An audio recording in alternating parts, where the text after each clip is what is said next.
Ambassador Tylan Vars had never seen fire in space before tonight, and she wished with all her heart that she could unsee it now. The flames that consumed Velisar Station burned in colors she had no words for. Fed by the oxygen that leaked from 1,000 wounds in the station's hull, the collective of enlightened species had built this station over 300 years ago. And it stood as the greatest achievement of 12,000 years of peaceful civilization. 3 billion souls called it home, and tonight those souls were screaming, "Ambassador, we must evacuate." Her assistant Kellen shouted over the alarms that filled the command center. Tylan could not move. Her opalescent skin had gone pale gray with shock, and her 4-fingered hands trembled as she watched another section of the station collapse on the view screen.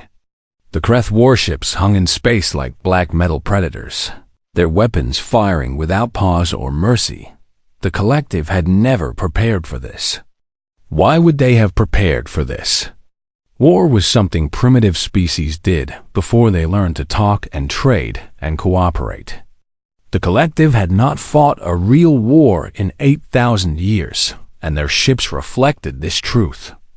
They were beautiful vessels designed for exploration and diplomacy, armed with weapons meant to disable rather than destroy. The Kreth cared nothing for beauty or diplomacy. Warlord Kethril had arrived 3 days ago with a fleet of 200 warships. His message had been simple and terrifying: surrender everything or die. The collective's diplomatic council had laughed at first, certain that this was some kind of misunderstanding. Surely no species could be so barbaric in this age of enlightenment. They stopped laughing when the first collective defense ship exploded. How? Tylan whispered, watching as another elegant cruiser broke apart under Kreth plasma fire. How can they do this? The answer was simple and horrible. The Kreth were conquerors, and they had been conquering species in the outer void for centuries. They came from a region of space the collective had never explored, and they brought with them weapons and tactics refined through generations of brutal warfare. The collective's defenders fought bravely, but bravery meant nothing against enemies who understood violence as an art form. Ambassador. Kellen grabbed her arm. The evacuation pods are launching, but the Kreth are shooting them down.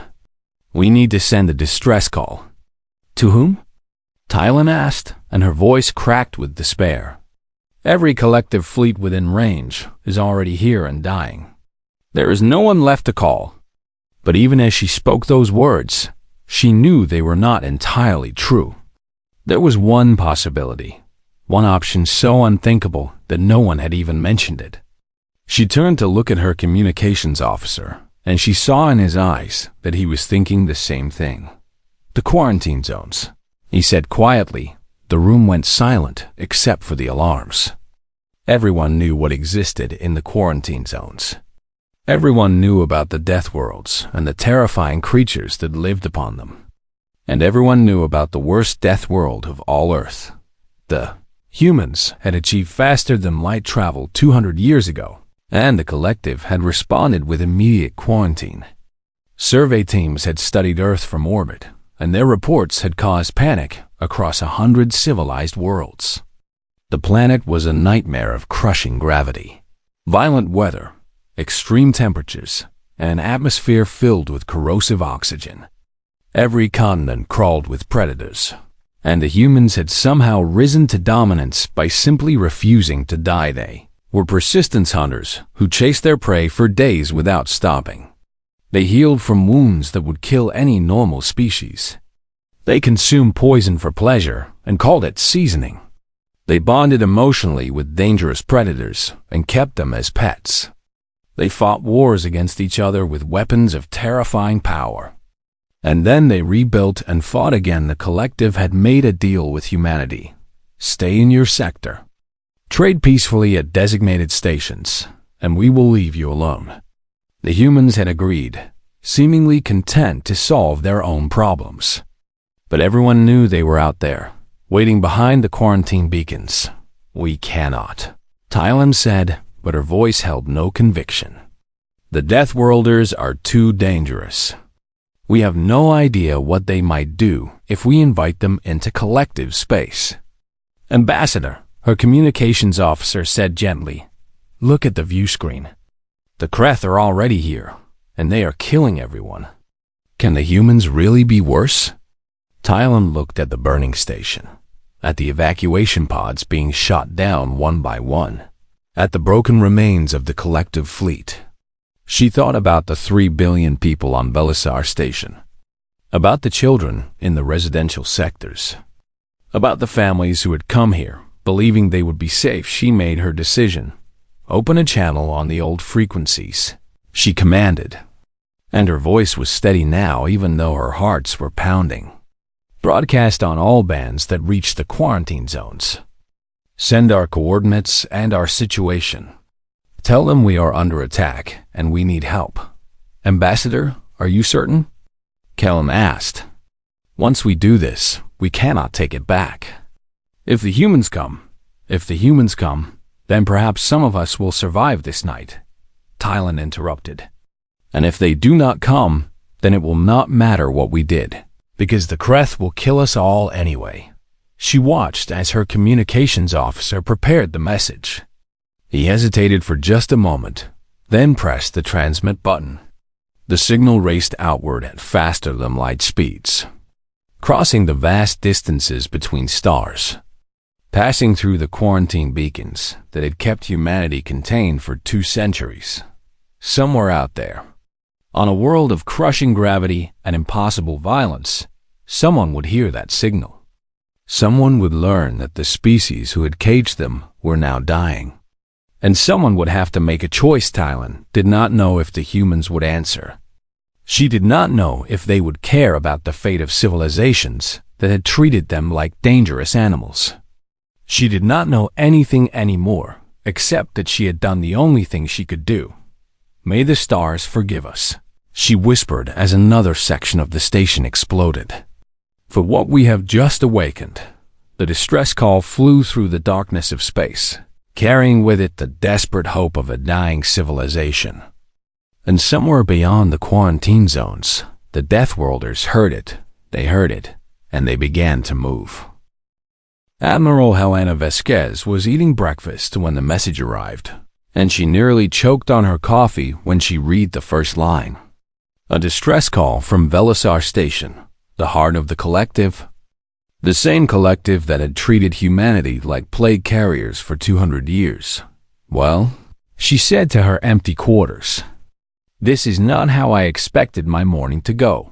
She was a tall woman with dark skin and gray hair that she kept short for practical reasons. 40 years she had served in the Terran Navy, and she had seen many strange things in that time. But she had never seen a message from the collective asking for help. She read the transmission again, making sure she understood it correctly. The station was under attack by an unknown alien force. The collective fleet was being destroyed. Billions of civilians were in danger, and they were calling for anyone who could hear them. Anyone who could hear them. Helena stood up and walked to the viewport of her quarters aboard the THS Defiance. Earth hung in the darkness below, blue and green and beautiful, spinning slowly in the light of the sun. She thought about what the collective had done to her people, about the quarantine zones that kept humanity locked away like prisoners, about the fear and disgust in alien eyes whenever they looked at a human. The collective believed that humans were monsters, and they had never tried to learn otherwise. They saw Earth with its heavy gravity and violent weather, and they assumed that the creatures who lived there must be equally violent and dangerous. They did not understand that the same world that had made humans strong had also made them compassionate. Humanity had learned something on Earth that the collective had apparently never discovered. Survival required cooperation. The same planet that had tried to kill them with predators and diseases and natural disasters had taught them to work together, to protect each other, to never abandon someone in need. Helena picked up her communicator and called Commander Okonkwo, her executive officer. He answered immediately, and she could hear the tension in his voice. "Admiral, I assume you have seen the transmission?" I have, Helena confirmed. What is your assessment? The collective is under attack by a force they call the Kreth Dominion, Okonkwo reported. Their fleet is being destroyed, and Velisar Station is falling. Estimated civilian population is 3 billion. At current rates of destruction, total loss of life is expected within 6 hours. Helena closed her eyes for a moment, thinking about 3 billion people dying while she stood here in safety. It did not matter that those people belonged to civilizations that had shunned humanity. It did not matter that their leaders had voted to cage Earth behind quarantine beacons. What mattered was that they were dying, and they had asked for help. Commander, what is the status of the 7th Fleet? All ships are at full readiness, Admiral. We could deploy within the hour. And how many ships can we send? There was a pause before Okonkwo answered. If we leave minimum defensive forces behind, we could deploy 347 vessels. But Admiral, the quarantine agreement means nothing if the collective is destroyed. Helena interrupted. And even if it did mean something, I would not care. 3 billion people are dying, Commander. They called for help. We are going to answer. She ended the call and began putting on her uniform, her movements quick and practiced. As she dressed, she thought about what the collective would think when they saw human warships dropping out of faster-than-light travel. They would probably be terrified, and she could not blame them for that. Human ships were not beautiful like collective vessels. They were brutal and angular, designed for war by a species that had never stopped fighting. Every ship in the Terran Navy bristled with weapons, and those weapons were not designed to disable enemies gently. They were designed to destroy. The collective had never understood why humans built such terrible weapons. They did not realize that humans built those weapons specifically so they would never have to use them. Peace through strength was a concept as old as human civilization, and it had kept Earth safe for 2 centuries. But now it was time to use those weapons for something else. Protecting people who could not protect themselves. Helena arrived on the bridge of the Defiance 20 minutes later, and every officer snapped to attention. She waved them back to their stations and took her seat in the command chair. The main view screen showed the fleet assembling in orbit, hundreds of warships moving into formation. All ships report ready, Admiral, Okonkwo announced from his station. Coordinates for Velisar Station have been loaded into navigation systems. We can jump on your command. Helena looked at the faces of her crew, young and old, men and women, people from every nation on Earth united under one flag. They knew what they were about to do. They knew the risks. And they were ready anyway. Open a channel to all ships, she ordered. Channel open. Admiral, Helena stood up, because this moment deserved the respect of standing. She looked into the camera that would broadcast her words to 347 ships, to tens of thousands of sailors who were about to risk their lives for strangers who had never shown them kindness. This is Admiral Vasquez. She began. 200 years ago, the collective decided that humanity was too dangerous to be part of galactic civilization. They locked us behind quarantine beacons and hoped we would never escape. They feared us because we come from a death world, because we are strong and resilient and hard to kill. They never tried to understand us, and we accepted their judgment because we had our own problems to solve. She paused, letting her words sink in. Tonight, the collective is dying. An enemy they cannot defeat is destroying them, and they have called for help. They called on the old frequencies, the ones that reach into our space, because they have no one else to turn to. They are asking the Deathworlders to save them, Helena smiled. And there was no bitterness in it. We are going to answer that call. We are going to save as many people as we can. And we are going to show the galaxy what humanity truly is. Not monsters, not dangerous animals, but people who will never abandon someone who asks for help. All ships, prepare to jump. Destination, Velisar Station. She sat back down in her chair and looked at her helmsman. Engage faster-than-light drive. The stars stretched into lines of light, and 347 human warships vanished from Earth orbit. They were going to war, and they were going to teach the galaxy a lesson it would never forget. Nobody gets left behind. Warlord Kethril had conquered 37 species in his lifetime, and he had never once felt doubt. Why would he feel doubt when victory was always certain?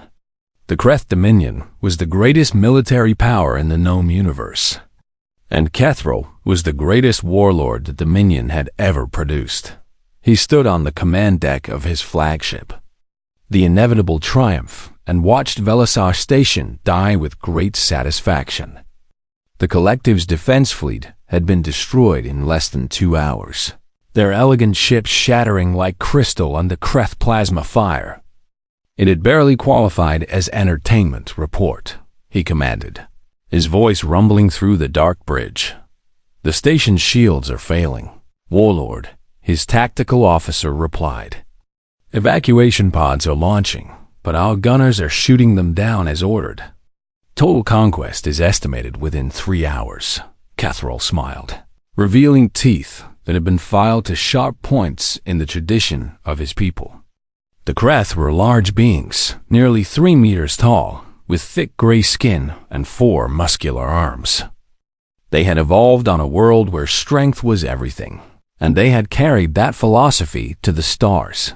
Excellent, he said. When the station falls, execute all adult survivors. The children will be taken to the breeding camps. We will need new slaves for the conquered territories. This was how the Kreth had built their empire, through total domination and absolute brutality. They did not negotiate because negotiation implied equality. They did not show mercy because mercy was weakness. They conquered, they enslaved, and they destroyed anyone who resisted. The Collective had been laughably easy to defeat. Their ships were designed for peace. Their weapons were designed to minimize harm, and their soldiers had no experience with real warfare. Kethril had almost been disappointed by how quickly they fell. Warlord. The sharp cry came from his sensor officer, and something in the tone made Kethril turn immediately. He had never heard fear in a Kreth voice before, but he heard it now. What is it? New contacts emerging from faster-than-light travel, the sensor officer reported, his hand shaking as he worked his console. They are coming from the quarantine zone. Count is... He stopped, checked his readings, then checked them again. Count is 347 vessels. Warlord. Kethril felt the first flicker of uncertainty in his chest, but he crushed it immediately. Numbers meant nothing when you had superior tactics and technology. He had defeated larger fleets before, the Deathworld, he murmured, remembering the intelligence reports about the quarantine sectors. The humans have come. He had read about humans during his preparation for this campaign. They were supposedly dangerous, born on a world of high gravity and extreme conditions. The Collective feared them enough to lock them away behind barriers. But Kethril had dismissed these concerns as typical Collective weakness. How dangerous could any species really be? The human ships dropped out of faster-than-light travel, and Kethril got his first look at them on the view screen. They were ugly vessels, brutal and angular, covered in weapons. They looked nothing like the elegant Collective ships he had been destroying all day. They looked like warships, real warships. Warlord. They are not broadcasting surrender demands, his communications officer reported. They are not opening diplomatic channels. They are. The first human ship fired.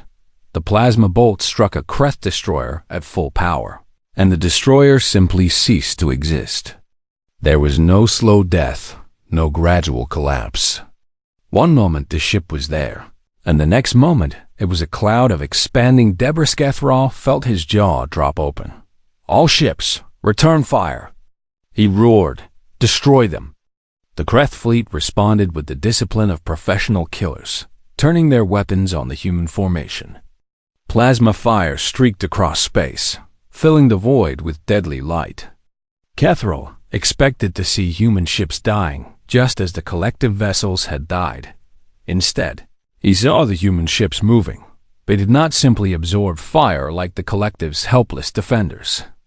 They weaved and dodged, their pilots executing maneuvers that should have been impossible. And when Kreth plasma did strike their hulls, the human ships did not shatter. They kept fighting. Their armor, his tactical officer whispered in disbelief. Their ships are armored for war. They are actually armored for war. Kethril watched in growing horror as the human fleet carved into his formation. They fought with a coordination he had never seen before. Smaller ships protecting larger ones, damaged vessels refusing to retreat. And their weapons, their terrible weapons, tore through Kreth armor as if it did not exist. How is this possible? He demanded. They are a quarantined species. They should be primitives. Warlord, they have been building warships for 200 years, his intelligence officer answered, his voice shaking. They have been preparing for a war that never came. And now they are using everything they built. The THS Defiance led the human assault, its massive frame bristling with weapons that fired without pause. Admiral Vasquez stood on its bridge, her eyes locked on the tactical display, her voice calm as she issued orders. All ships, focus fire on their command vessels. Ignore the escorts. Protect those evacuation pods at all costs. The Kreth had never faced an enemy that prioritized civilian lives. They had never faced an enemy that treated protection as more important than destruction. They did not understand what they were seeing, and their confusion made them slow human ships place themselves between Kreth guns and fleeing civilians. When evacuation pods launched from the dying station, human frigates surrounded them like shields. When Kreth boarding parties tried to capture human vessels, they were met by Marines in powered armor who fought with weapons and fists and teeth. They are insane, Kethril whispered. Watching a human frigate sacrifice itself to save a single evacuation pod. They're absolutely insane, but they were winning for the first time in his life. Kethril considered the possibility that he might lose this battle. He pushed the thought away, refusing to accept it. The Kreth Dominion did not lose. The Kreth Dominion could not lose. He just needed to adapt, to find a weakness in the human formation. Concentrate all fire on their flagship, he ordered. Kill their leader and the others will flee. Every Kreth ship that could target the Defiance opened fire. The human flagship vanished behind a wall of plasma fire that would have destroyed any collective vessel 10 times over. Kethril smiled, certain that this would end the battle when the fire cleared. The Defiance was still there, its hull was scorched and damaged. But its weapons were still firing, and its engines were still burning. Admiral Vasquez had not even flinched. Is that the best you have? Her voice crackled over an open channel, and Kethril realized with shock that she was speaking directly to him. I have fought worse storms on Earth. Now let me show you what humans can do. The Defiance accelerated directly toward the inevitable triumph, and Kethril felt something he had never felt in all his years of conquest. He felt fear. The battle for Velisar Station lasted 6 hours, and those 6 hours changed the galaxy forever. Ambassador Tylan watched from an evacuation shuttle as the impossible unfolded before her eyes. As the Deathworlders fought with a fury that defied all reason, she had expected the humans to be savage, wild, uncontrolled. Instead, she saw something far more terrifying: discipline. The human fleet moved as a single organism, each ship knowing its role, each captain trusting their fellow captains. They fought with coordination that the collective's finest admirals had never achieved. But it was not their tactics that left Tylan speechless. It was their endurance. A Kreth boarding party managed to breach the hull of a human destroyer, and Tylan's shuttle had a clear view of what happened next. The Kreth warriors were massive creatures, armed with plasma rifles and bladed weapons, bred for combat over thousands of years. They expected easy victory against the soft beings inside. They did not find soft beings. Human Marines met them in the corridors, and the fighting was brutal beyond anything Thailand had ever witnessed. The Kreth were stronger, their weapons were deadlier, and they outnumbered the defenders 3-1. By every logical measure, they should have won, but the humans would not stop fighting. Tialan watched a human Marine take a plasma bolt to the chest and keep advancing. She watched another Marine fight with a broken arm, using their one good hand to wield a combat knife. She watched a third Marine tackle a Kreth warrior twice their size and bring them down through sheer determination. How? She whispered to no one. How are they doing this? The answer came from the human pilot flying her shuttle, a young woman named Lieutenant Santos, who had barely looked up from her controls during the entire battle. We evolved on a world that tried to kill us every day, Santos said, her voice calm despite the chaos outside. Predators hunted us. Diseases ravaged us. The weather itself seemed designed to destroy us. We survived because we never gave up. We survived because we protected each other. We survived because giving up was never an option. Thailand stared at the lieutenant, trying to understand. The collective species had evolved on gentle worlds with mild climates and few predators. They had never needed to develop the kind of resilience that the humans displayed. They had never needed to learn how to keep fighting when all hope was lost. The Kreth believe they are warriors. Santos continued, banking the shuttle to avoid a piece of debris. They believe strength is everything, but they have never faced an enemy that refuses to accept defeat. They do not know what to do when killing us does not stop us. Outside the shuttle, the battle had reached a critical point. The Kreth fleet had lost nearly half its ships, and Warlord Kethro had finally begun to understand that he was losing. He ordered a full assault on the human flagship, throwing everything he had at the THS, Defiance. The Defiance took the punishment and kept fighting. Its hull was torn in a dozen places, its armor was failing, and fires burned through multiple decks. But Admiral Vasquez refused to retreat, and her crew refused to abandon their posts. Admiral, we cannot take much more of this, Commander Okonkwo reported, blood running down his face from a head wound. Structural integrity is failing. We need to fall back. Negative, Vasquez replied, her eyes locked on the tactical display. The evacuation pods are almost clear. We hold this position until every civilian is safe. Admiral, that is an order, Commander. We hold. They held. The Defiance stood as a shield between the Kreth fleet and the fleeing civilians, absorbing fire that would have destroyed any collective vessel. Human damage control teams worked frantically to keep the ship functioning, sealing breaches and fighting fires while the battle raged around them, and the civilians escaped. Elin watched as pod after pod reached the safety of human rescue ships. She watched human frigates place themselves in the path of Kreth weapons to protect unarmed shuttles. She watched a human cruiser, its engines destroyed and its hull venting atmosphere, use its last functioning weapons to cover a group of fleeing transports. Why? She transmitted to the dying cruiser. Why are you doing this? We caged your species. We feared you. We never gave you any reason to help us. The response came through static, the voice of a captain whose ship had minutes left to live. You asked for help, the captain said simply. That is all the reason we ever needed. You asked, and we answered. That is what humans do. Thailand felt tears running down her face, and she did not try to stop them. For 200 years, the collective had believed that humans were monsters, dangerous animals to be contained and controlled.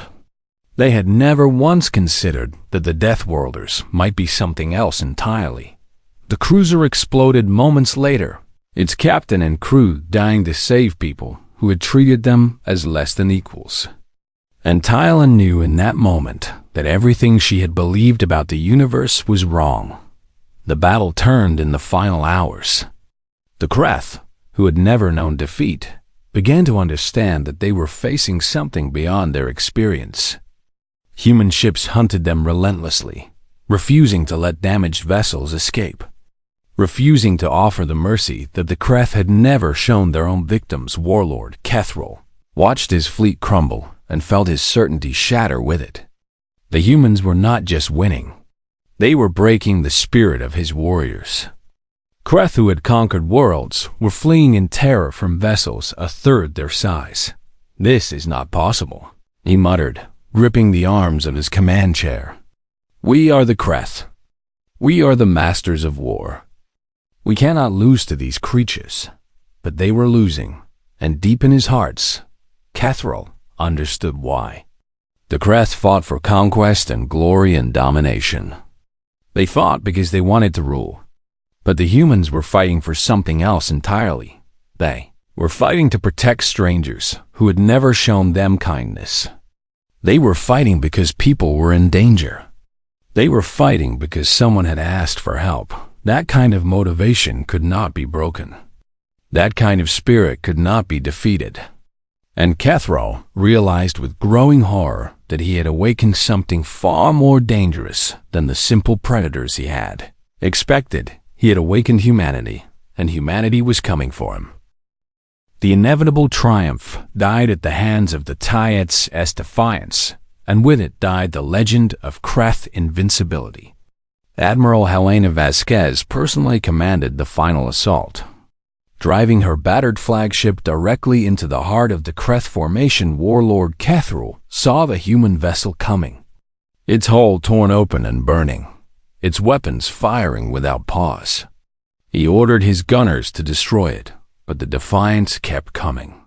He ordered ramming speed, but the human ship was faster. He ordered his fleet to concentrate all fire, but it was too late. The Defiance struck the inevitable triumph with a barrage of missiles that cracked its reactor core. The explosion lit up the void like a small sun, and Kethril's last transmission was a single word, repeated over and over in disbelief. Impossible. Impossible. Impossible. And then he was gone, and his fleet was breaking. And the Kreth Dominion was learning a lesson that would haunt them for generations. Do not threaten the species that the Deathworlders have chosen to protect. Remaining Kreth ships fled into faster-than-light travel, scattering in every direction. For the first time in their history, they ran from battle. For the first time in their history, they knew what it felt like to be hunted. The Battle of Velisar Station was over. Admiral Vasquez stood on the bridge of her wounded ship and watched the Kreth signatures disappear from her tactical display. She should have felt triumph, but she only felt exhaustion. 47 human ships had been destroyed in the battle. Over 15,000 of her people were dead. "Commander Okonkwo," she said quietly. "Status report. The Kreth are in full retreat." "Admiral," Okonkwo replied, his voice rough with fatigue. "All evacuation pods have been recovered. Preliminary count indicates that 2.8 billion civilians survived. Velisar Station is lost, but the people are safe. 2.8 billion saved. 15,000 dead." Helena did the math in her head and decided it was worth it. It was always worth it. The next several hours passed in a blur of rescue operations and medical emergencies. Human ships opened their hangars to collective refugees, sharing food and water and medical supplies. Human doctors worked alongside terrified alien medics. Treating wounds and calming fears, Ambassador Tylan was among the survivors brought aboard the Defiance, and she demanded to speak with the Admiral immediately. She expected to be kept waiting, as befitted a representative of a civilization that had mistreated these people for centuries. Instead, she was escorted to the bridge. Within minutes, Admiral Vasquez met her there, still wearing her blood-stained uniform. The human woman looked exhausted, her face lined with grief and stress, but her eyes were clear and focused. "Ambassador," she said, offering a human gesture of respect that Tylan recognized as a slight bow. "I am glad you survived. Tylan opened her mouth to respond, but she found herself unable to speak. She had prepared a speech, a careful arrangement of words expressing gratitude and contrition. But standing before this woman who had sacrificed so much for strangers, all those words seemed hollow and inadequate. Why? She finally managed. Your people died for us. You lost 47 ships. You had no obligation to help us. We treated you like monsters. We caged you behind barriers for 2 centuries. Why would you sacrifice so much for people who showed you nothing but fear? Vasquez considered the question for a moment, then answered with simple honesty. Because you asked for help, she said. Because there were 3 billion people on that station who were going to die if someone did not act. Because every child on those evacuation pods deserves a chance to grow up. Because our people on Earth know what it feels like to need help and not receive it. Because if we had stayed behind the quarantine beacons while your civilizations burned, we would not be worthy of the gift of humanity. But the cost, Kylan whispered. The terrible cost. Yes, Vasquez agreed, and pain flickered across her face. 15,000 of my people are dead. I will carry their names for the rest of my life. But they knew the risks when they volunteered for this mission. They knew what they were fighting for. And not one of them hesitated. She gestured toward the viewport, where human rescue ships were still collecting survivors. That is what humans do, Ambassador. We protect people who cannot protect themselves. We fight for those who cannot fight. We give everything we have for strangers we will never meet.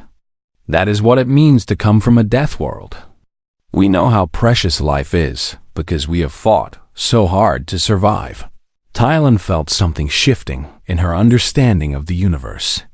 For 200 years, the collective had believed that humanity's strength made them dangerous. They had never considered that the same strength might make them the greatest allies imaginable. What happens now? She asked. Vasquez smiled, and it was a tired smile but a genuine one. Now we rebuild. We have relief ships coming from Earth with supplies and engineers. We will help you construct a new station, better defended this time. We will share our weapons technology so your people can protect themselves. And we will hunt down the Kreth Dominion until they understand that attacking collective space means facing humanity. You would do all this after everything we did to you? The quarantine is over, Ambassador. It ended the moment you called for help. From now on, we are allies. From now on, we stand together. From now on, nobody in this galaxy faces threats alone. Tylan closed her eyes, overwhelmed by emotion. She had sent that distress call, expecting monsters to answer, expecting to trade one threat for another. Instead, she had found something she never could have imagined. She had found friends 6 months later. The new Velisar station was dedicated in a ceremony, attended by representatives from every collective species and every human nation. The quarantine zones were officially dissolved. Human ships now patrolled alongside collective vessels, and the Kreth Dominion had retreated to their home space. Licking their wounds and telling stories about the enduring ones who could not be killed, Ambassador, Tylan stood beside Admiral Vasquez on the observation deck, watching human and alien children playing together in the station's gardens. The sight would have been unthinkable a year ago. Now it was the new normal.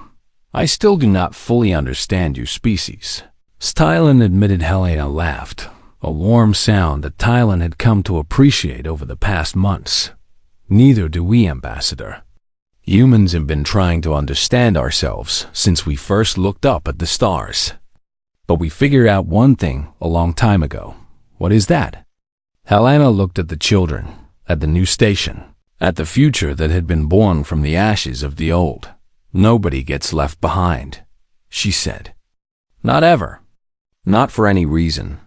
That is the promise every human makes to every other human. And now it is the promise we make to you. Tylan placed her 4-fingered hand on the human admiral's shoulder. a gesture of trust that her people rarely shared with outsiders. "Thank you," she said. "Thank you for answering our call." Alana covered Tylen's hand with her own. "Thank you for making it." And somewhere in the darkness between stars, the galaxy held its breath and waited to see what would happen next. The Deathworlders had awakened, and nothing would ever be the same again.